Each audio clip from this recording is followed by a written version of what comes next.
Hey guys, Freud here.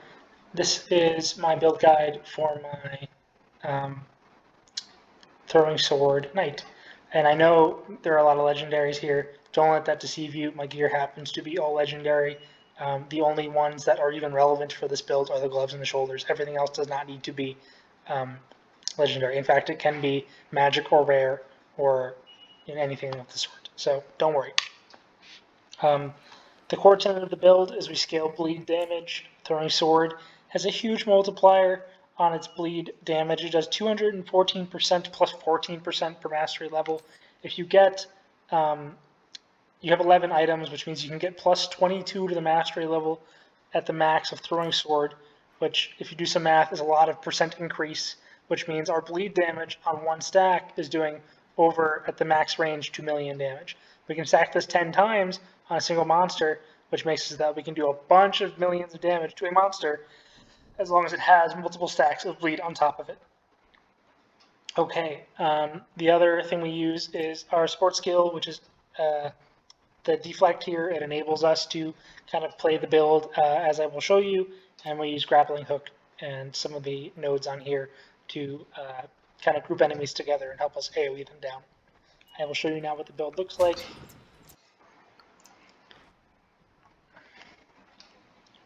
Okay, so when you hop in, you want to pop your aura if you have it, and just shoot. Sorry, I'm going to be quiet because the game sounds actually really loud. So you can't just shoot these throwing swords like as you want, but there is like an optimal way to do this. So you run in here, pop this thing, grab everybody, and then kill them with your swords.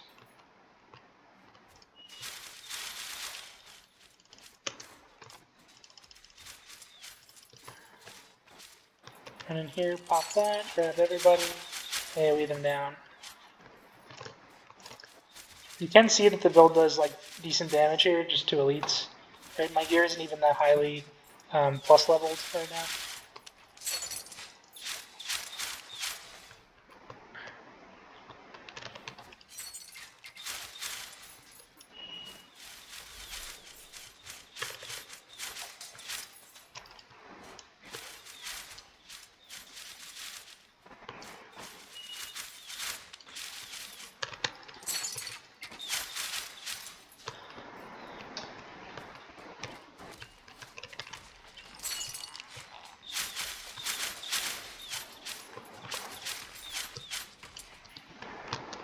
I would like some more single target, but I mean, the single target in this build is good. It just takes time for it to stack because we are, a dot to run all the way around.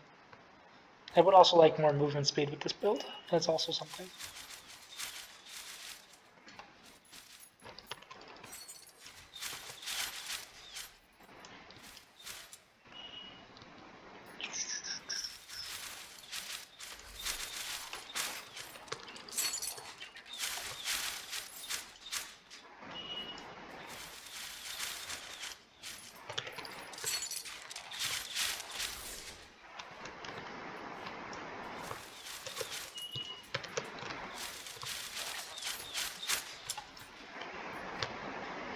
Okay, just running through.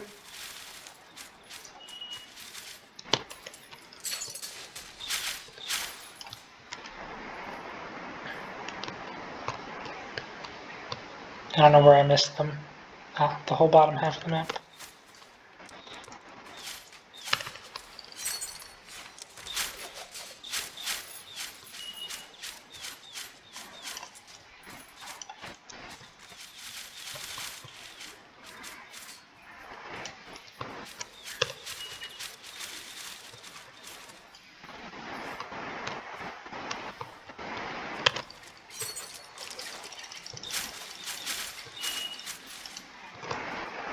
So as you can see, the grappling hook is really useful sometimes. It can pull whole clusters of mobs together and really get you like some better clear speed.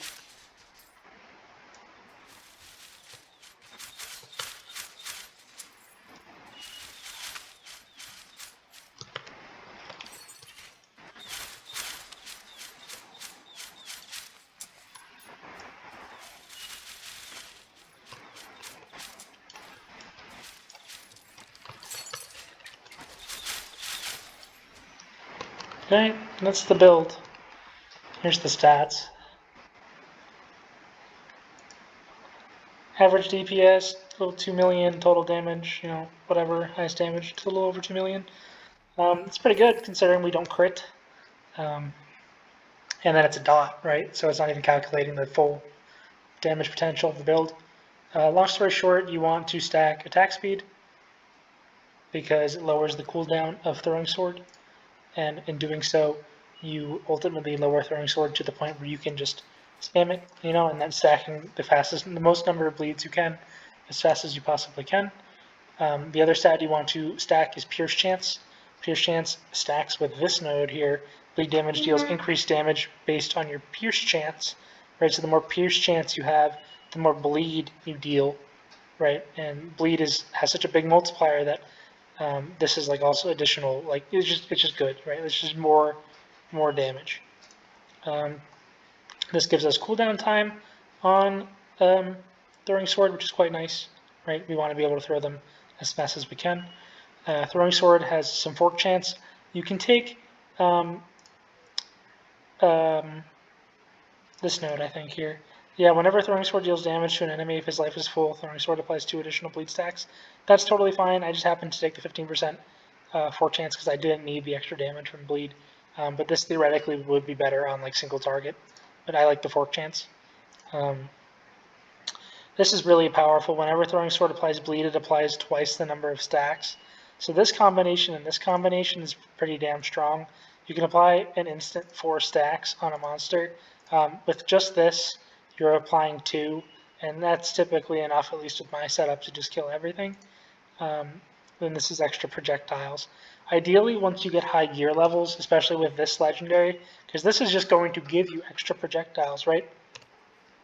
You can drop this node and take this node, which makes it so that throwing sword applies bleed to all enemies within a 2-yard radius, right?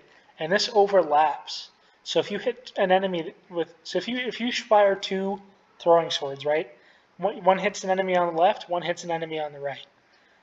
Each lance applies 2 stacks, right? So monster on the left will get 2, monster on the right will get 2. And then they will each apply those stacks to the opposite monster. So the lances hit, each one gets 2, each one gets 2. Then this would then proc and make sure so they each get another 2. Now if you use this one, right, now you're applying 2 additional bleed stacks. This would then additionally proc on this guy, and this would stack like a bunch of bleeds altogether, right? So that's the ultimate goal, is if you want to, once you get enough projectiles, you want to take this node, and you're going to start stacking a ton of bleed super fast on monsters. But I don't have a high gear level shoulders yet, so I don't yet want to drop the +2 projectiles node. Okay, anything else that I want to talk about here? Attack speed is the goal, Pierce Chance is the name of the game. Damage over time is quite a good stat, obviously, for, you know, this is a damage over time build. If you can, in your epic stats, you want to get things like damage over time, fork chance, projectile speed, mana leech, attack speed, not that, life leech somewhere for sure, magic items quality, which is good, not quantity, you want quality. Anything else? Max life is a good stat too. Even though we theoretically should never die with this build, sometimes you do get hit by random stuff, and it's nice to have a high max life to just, you know, never die.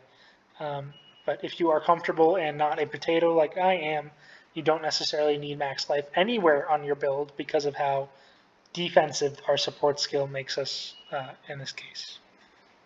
You can also stack armor in places, again, if you just want to be more defensive. Sometimes, like, there really isn't a better stat than armor in a certain place. Like, I have armor on this rare part here because there really isn't a better stat.